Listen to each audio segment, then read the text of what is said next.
Madame, Monsieur, chère Hébroïcienne, chers Hébroïciens, nous arrivons au terme de cette année 2020, une année terrible sur le plan sanitaire, sur le plan économique, sur le plan social, et je tenais à vous remercier du fond du cœur.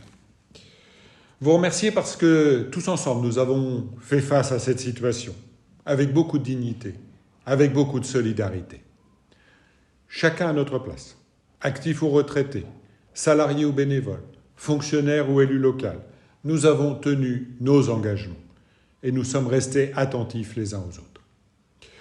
Mois après mois, les services publics de proximité ont été maintenus. Le réseau associatif s'est mobilisé comme jamais pour venir en aide aux personnes isolées et aux plus fragiles d'entre nous, de nos concitoyens. Dans le même temps, la collectivité a toujours été aux côtés des entreprises, des commerces de proximité pour alléger le poids des charges et relancer l'activité. Malgré les efforts de tous les Hébroïciens, la situation reste très difficile. À cause des difficultés économiques et de ses conséquences sur l'emploi, à cause de l'isolement et de la perte du lien social, à cause de la fermeture des restaurants, des bars, qui sont des lieux de vie majeurs, à cause du manque d'activités sportives, culturelles, qui sont des produits essentiels, et tout ce qui a été bouleversé dans nos modes de vie. C'est en tenant compte de cette situation compliquée, que je connais mieux que personne à la fois en tant que maire et en tant que médecin urgentiste, que je suis, avec mes équipes, entièrement mobilisé pour préparer l'avenir. Au mois de juin, vous avez ainsi choisi de me faire confiance et de renouveler notre mandat pour conduire la destinée de cette ville, et je vous en remercie. C'est entouré d'une équipe d'hommes et de femmes représentative de nos quartiers, de nos populations, que j'ai défini une stratégie de territoire avec deux grands objectifs. Le premier, c'est d'améliorer la qualité de vie, votre qualité de vie, au quotidien, pour votre bien-être, dans votre vie personnelle et professionnelle. Le deuxième objectif, c'est de renforcer l'attractivité de cette ville pour attirer des entreprises, pour créer des emplois avec un vrai développement durable de qualité. La qualité de vie, elle ne se décrète pas. La qualité de vie, elle se construit jour après jour, avec des petits travaux, avec des services de proximité. Je citerai la rénovation des équipements publics, la plantation d'arbres et de fleurs en grand nombre, la sécurisation de nos espaces publics, la qualité de l'action sociale, la formation de nos agents pour un meilleur service rendu à la population, la diversification des transports et l'accentuation de la trame disponible pour vous déplacer, la proximité des services publics, la propreté des équipements, des espaces publics, la politique d'accessibilité des bâtiments publics et de la voirie pour le plus grand nombre. Et cela dans chacun des quartiers d'Évreux.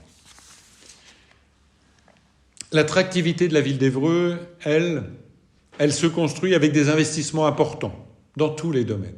Parce que notre territoire est en concurrence avec les territoires voisins. Ne nous voilons pas la face. Aujourd'hui, c'est Évreux qu'il faut développer, c'est pour Évreux qu'il faut se battre. Parmi ces grands projets d'avenir, permettez-moi de mentionner la réhabilitation complète de la cité Lafayette à Saint-Michel, avec la réhabilitation de ces logements et le respect de l'environnement. C'est l'implantation d'une maison de quartier à Navarre, tant attendue depuis des dizaines d'années, qui va enfin sortir de terre.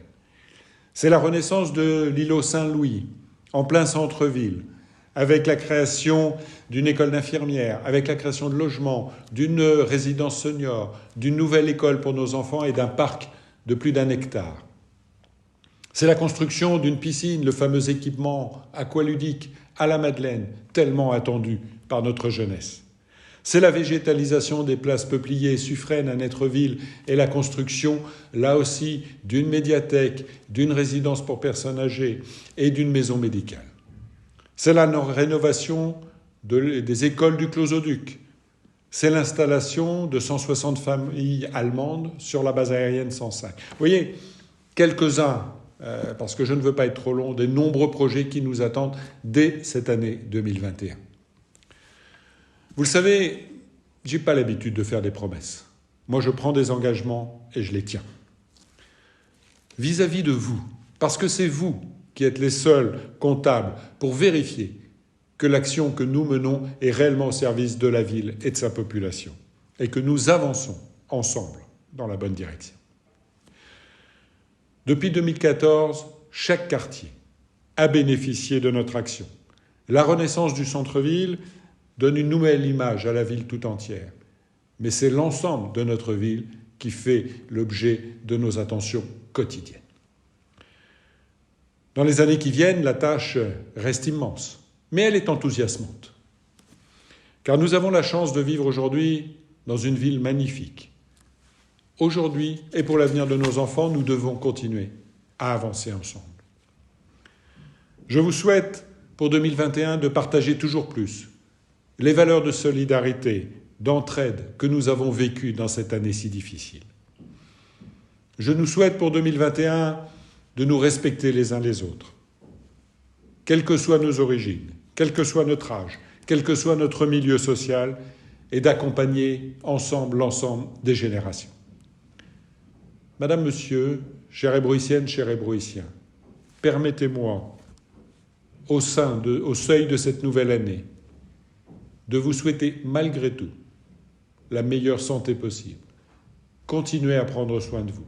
Continuez à prendre soin de vos proches, comme Évreux prend soin de vous. Retrouvons-nous ensemble dans les semaines, dans les mois qui viennent, et construisons l'avenir de nos enfants.